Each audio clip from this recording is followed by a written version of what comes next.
Hello friends, कैसे हैं आप सब। आई होप आप सभी स्वस्थ हैं। जैसे कि आज के वीडियो में मैं अपनी कुछ लाइफ से जुड़ी हुई बातें आप लोगों के साथ शेयर कर रही हूँ। इसी प्रकार जैसे कि ये जामुन आप लोगों को मैं दिखा रही हूँ, तो आप भी अपने परिवार के लिए एक ऐसी ही एंटीऑक्सीडेंट हैं।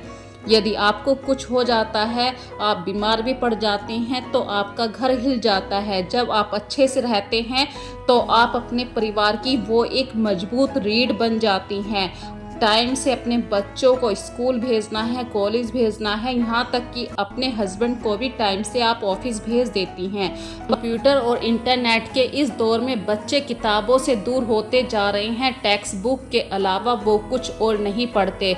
ऐसे में यदि आप अपने बच्चों की किताबों से दोस्ती कराना चाहते हैं तो आप बच्चों के बैग में कुछ भी रीडिंग बुक भी रख सकते हैं। नहीं तो बच्चे आजकल नेट से इतने ज़्यादा कनेक्ट हो गए हैं, तो कुछ बातों को यदि आप अपने बच्चों को हैबिट में डालते हैं, जैसे कि सुबह भी जल्दी उठें ताकि वो 1 घंटा अपनी स्टडी को दे सकें। और इसी समय यदि आप बच्चों के साथ उठ जाते हैं, सुबह 4, साढ़े 4, 5 बजे के आसपास उठ जाते हैं, तो वो 1 घंटा बच्चे अपनी स्टडी में और आप अपनी हेल्थ के ऊपर ध्यान दे सकती हैं। क्योंकि पूरा दिन तो आपका काम करने में निकल जाता है, आप अपनी हेल्थ के बारे में बिल्कुल भी नहीं सोचती हैं। तो फ्रेंड्स, पूरे दिन में सुबह यदि आप थोड़ा सा जल्दी उठ पाते हैं तो अपने लिए कुछ ऐसी एक्सरसाइज ज़रूर कीजिए जिनसे आपका माइंड भी रिलैक्स हो और आप खुद भी अच्छा फील करें। चाहे वो अपने आराम से बैठ के हाथ पैरों को मूव कराना हो या अपनी बॉडी का एक ऐसा बैलेंस बनाना हो ताकि पूरे बॉडी का बैलेंस आपके हाथ ले सकें। ये जब भी पॉसिबल हो सकता है जब आपका माइंड बिल्कुल शांत रहेगा। और जब आप शांत रहेंगी तो आप अपने पूरे परिवार को एक अच्छे ढंग से चला पाएंगी। तो इसके लिए फ्रेंड्स, आपको कुछ टाइम अपने लिए ज़रूर देना है। तो आज की कुछ ऐसी ही वीडियो है जो प्री प्लानिंग के ऊपर भी है। यदि आप रात में ही सोते हुए ये प्लान कर लेते हैं कि मुझे सुबह उठ के अपने बच्चों के स्कूल के टिफ़िन में या नाश्ते में क्या बनाना है, तो आपको अगले दिन के लिए ज़्यादा दिक्कत नहीं होगी। लाइफ हो या घर हो, कुछ ना कुछ तो आपको चेंज करते रहना पड़ता है। जैसे और चेंज करना ज़रूरी भी होता है, भूल जाना भी ज़रूरी होता है, क्योंकि हम एक ह्यूमन बॉडी हैं। कोई रोबोटिक मशीन तो है नहीं है कि हर चीज़ पर्टिकुलर बिल्कुल सही होगी। तो फ्रेंड्स, मैं कल रात बादाम भिगोना भूल गई थी। सुबह उठते ही मैंने 4, साढ़े 4 बजे के आसपास पानी में दोबारा से बादाम भिगो दिए थे और रात ही प्लानिंग कर ली थी कि सुबह उठकर मैं बच्चों के लिए क्या बनाऊंगी नाश्ते में।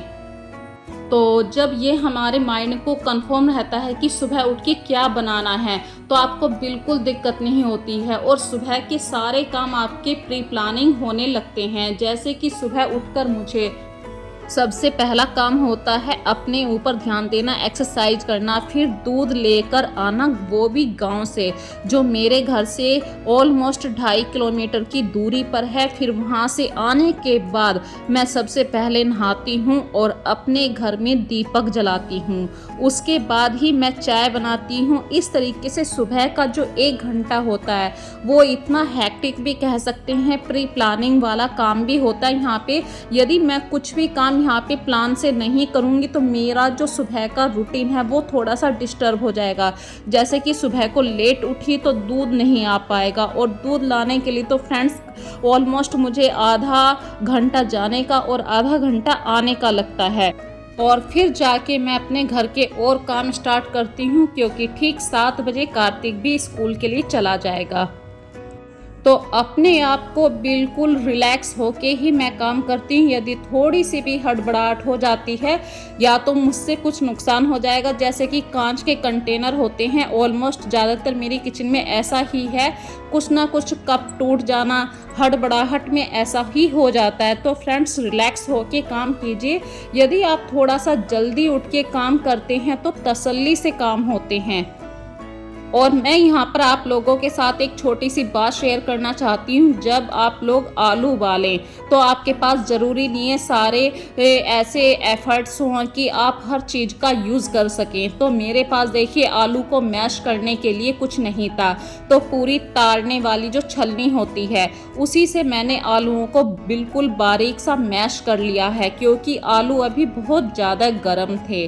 और आलू के पराठे बनाते हुए यदि आप कुछ अलग से फ्लेवर चाहते हैं तो जैसे आप आलू की सब्जी में तड़का लगाते हैं बिल्कुल वही प्रोसीजर करिए। आलू के पराठे थोड़े से डिफरेंट टेस्ट में आप लेंगे, तो अपने बच्चों के लिए इस तरीके से आप ज़रूर बनाइए एक बार। और फ्रेंड्स यहाँ पे छोटी सी बात शेयर करना चाहती हूँ, जब आप रात में लोहे का तवा साफ़ करके रखें, सुबह जब आप उसे यूज़ करें तो उस पर हल्का सा जंग का निशान आ जाता है, तो कपड़े से ज़रूर साफ़ कर लीजिए।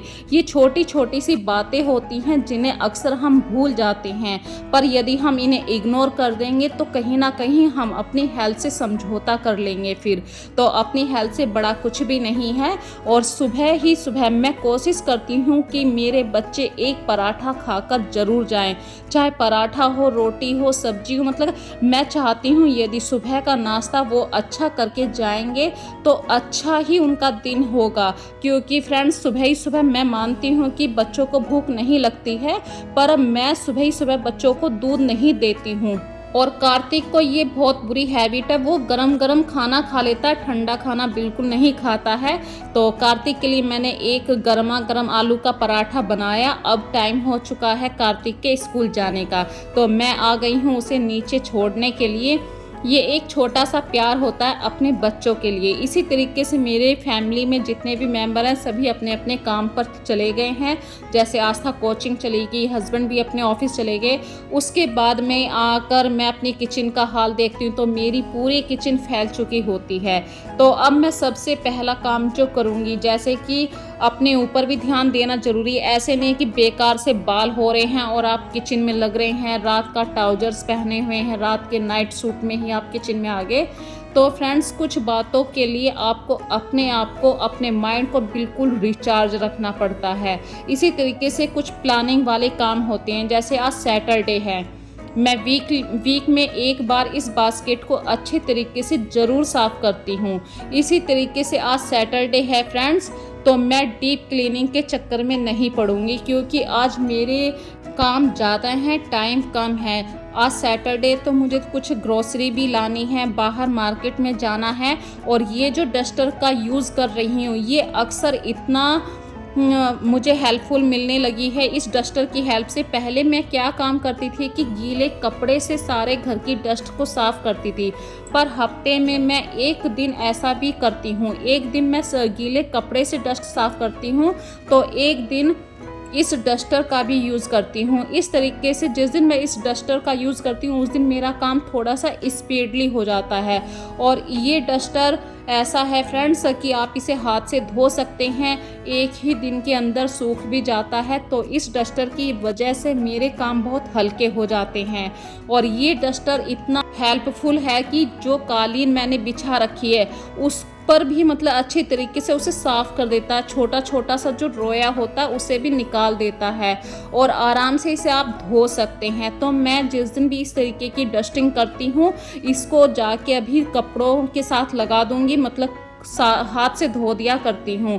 और आज मेरे पास इतने सारे कपड़े आ गए क्योंकि आज नीचे वाले बेड की बेडशीट भी मैंने चेंज करी है, पिलो कवर भी निकल जाएंगे और बच्चों की ड्रेस भी है, क्योंकि आज कार्तिक ने वाइट ड्रेस पहनी है। डेली के कपड़े हैं, जब कोचिंग जाता है तो फिर से अलग से कपड़े निकलते हैं। तो ऐसे बहुत सारे काम आ जाते हैं।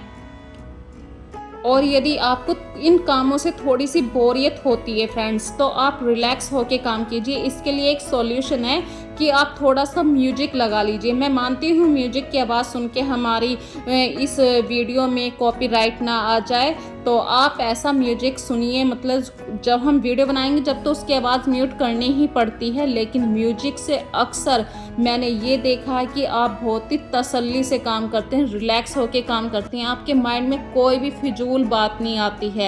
हाँ, यदि आपके पास 1 घंटा बच गया है तो आप अपने नेबर में ज़रूर जाइए, वहाँ गॉसिप कीजिए। देखिए, किताबें पढ़ना भी ज़रूरी है और हर किसी की पसंद नापसंद के ऊपर बात होती है। और मैं इतने सालों से देखिए ऐसे ही माहौल में रहती आ रही हूँ, तो मैं शाम का 1 घंटा या मॉर्निंग का 1 घंटा मतलब कैसे भी वो हो जाता है कि अपने फ्रेंड सर्किल में बातें कर लेती हूँ। और मेरे साथ तो ऐसा होता है, यदि मैं 1 मिनट के लिए भी बाहर निकली, उधर से दूसरे नेबर निकल आए, फिर तीसरे नेबर आए, तो पता नहीं चलता वो 1 घंटा कब में 2 घंटे में भी कन्वर्ट हो जाता है बाय चांस कभी कभी। तो अपनी लाइफ को ऐसा भी नहीं होना चाहिए कि बिल्कुल 1 घंटा तो 1 घंटा, ऐसा नहीं होता। रिलैक्स होके काम कीजिए। 1 घंटा यदि आपने किसी से एक दिन ज़्यादा बातें कर ली तो कोई बात नहीं, पूरा दिन आपको अपने घर के काम ही तो करने होते हैं। और जब आप माइंड से बिल्कुल खुश रहते हैं, आपके दिमाग की सारी बातें बाहर निकल चुकी होती हैं, तो आप तसल्ली से सारे काम करते हैं फ्रेंड्स। और फ्रेंड सर्किल जो होता है वो इतना अच्छा होना चाहिए कि आपके सुख और दुख में हमेशा काम आता है। तो अपने फ्रेंड सर्किल को ज़रूर मजबूत बना कर रखिए। और फ्रेंड्स, बातों बातों में देखिए फाइनली अब मेरा जो काम है वो कपड़ों को फोल्ड करने का आ गया है। कपड़ों को तो यही काम मेरे को थोड़ा सा बोरियत लगता है। और फ्रेंड्स, गर्मी इतनी है कि बस अब खुले बाल सहन नहीं हो रहे। मैंने सारे बालों को फोल्ड करा, जैसे कि अभी अभी सारे कपड़ों को फोल्ड करा, और फिर से आगे थोड़ी सी डस्टिंग करने के लिए ऊपर वाले पोर्शन पे, क्योंकि अभी तक जो आपने डस्टिंग देखी है वो वाली वीडियो मेरे घर के नीचे वाले पोर्शन की थी। और डस्टिंग वाला काम जो होता है वो मैं ऐसा नहीं करती हूँ कि आज नीचे वाले पोर्शन की कर दी, ऊपर वाले पोर्शन को छोड़ दिया।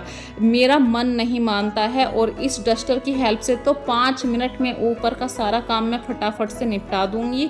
और मैं आप लोगों को एडवाइस भी यही करूँगी कि यदि आप कोई डस्टर के बारे में सोच रहे हैं तो इस तरीके से रेशे वाला, जो रोए वाला, कपड़े वाला होता है, यही डस्टर ज़रूर खरीदिए। इससे जो बार बार आप कपड़े को धोते हैं फिर साफ़ करते हैं, उस प्रॉब्लम से छुटकारा मिल जाता है। और दीवारों पर से भी जो हल्की हल्की सी डस्ट या जाला टाइप लग जाता है, उस सब से भी छुटकारा मिल जाएगा।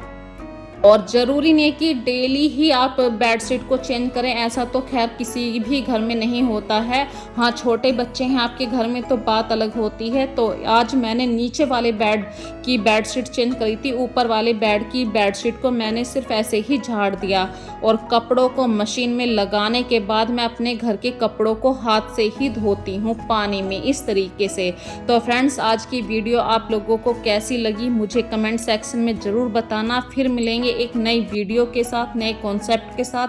तब तक के लिए फ्रेंड्स अपना ध्यान रखिए और मुझे प्यारे प्यारे कमेंट ज़रूर किया कीजिए, क्योंकि आप लोग जब कमेंट करते हैं तो एक नया मोटिवेशन ज़रूर मिलता है। मैं कहीं ना कहीं फिर और भी ज़्यादा उत्साहित होकर इन कामों को और भी अच्छी तरीके से करने की कोशिश करती हूँ। सो फ्रेंड्स, टेक केयर, अपना ध्यान रखिए। सो बाय बाय।